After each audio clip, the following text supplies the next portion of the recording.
I Wanna Be Yours, written and read by John Cooper Clarke. Prologue, the star of my own movie. Poetry is my first language, so forget the static data. I'm not on trial for murder.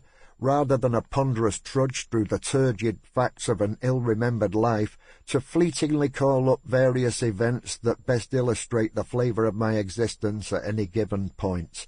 This is my aim. It's a tough call, but somebody's got to do it. Thank God it's me. All my life, all I ever wanted to be was a professional poet. To me, being a professional poet was better than notching up a hat-trick at Old Trafford. It was better than living above a candy factory. Better even than starring in a screwball romance opposite Liz Taylor. You get to wear fine clothes and perfume and nobody pulls you up on it. You get out of bed late in the day and nobody calls you a lazy bastard. A state of reverie and the virtue of idleness are paramount. Any poet will tell you this. Women hold men like this in great affection. It's a well-known fact.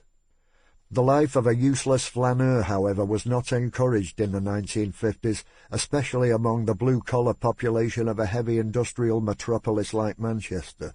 There was the often unpleasant necessity of financial buoyancy for a start. Circumstances had dealt me a cruel blow in this matter.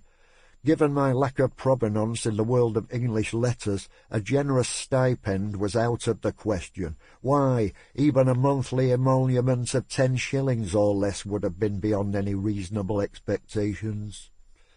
Poetry has never been regarded as a reliable engine of wealth. Quite the reverse. It is rather the province of scoundrels, aristocrats and wasters, the squanderers of fortunes, the usurpers of husbands and the ruin of families. The poet is at best an upsetting presence among the lumpen bourgeoisie. Either that, or a crackpot mystic leading a hermetic life of self-imposed destitution. In any event, not the life that George Frederick Clarke would have recognized as in any way advisable. His attitude, which seemed to be unanimous in the adult world, could be summed up in 3 words: get a job. Chapter 1. The Edge of Different Worlds. I was a mystery to my mum and dad, and they were a mystery to me. There was the world of kids, the world of women, and the world of men, with certain points of overlap: Easter and Passover, Christmas and Hanukkah, summer holidays, the usual annual set pieces of the Judeo-Christian family calendar. The prevalent attitude to parenting in my family was a form of benign neglect. There was never really any high-volume aggro with my mum and dad. In fact, the only things they ever said I couldn't do were get a bike and make a living out of poetry. Other than that, they were quite encouraging.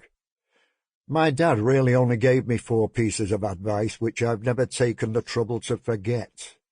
Number 1, all the vitamins you'll ever need are in the head of a beer. Number 2, never leave a bookies with a smile on your face. Number 3, you'll never get food poisoning from a chip shop. What could live in that temperature? Number 4, never enter a game of cards with a man whose first name is Doc. My parents, George Clarke and Hilda Barnes, were both from Salford. Before that, who knows where anyone in my large and neglected family came from? County Tyrone, Vilnius, Krakow, Oldham, possibly even Wales. But we all had one thing in common: we were English. My dad worked at Metropolitan Vickers, a heavy engineering firm in Trafford Park, as an electrical engineer switchgear specialist. 20,000 people worked at Metro Vix, and that was just one factory among any number of comparable size in Trafford Park. I don't even know what they made there, nor exactly what my dad's work entailed, but I imagine that during the Second World War they were involved in the manufacture of engines for Lancaster bombers. In any case, his work was certainly deemed in the national interest, and that's why he wasn't called up. He did his bit, however, in the Home Guard. Dad's army, literally. In 1949, the year I was born, Dad was promoted to the position of Sample complete. Ready to continue?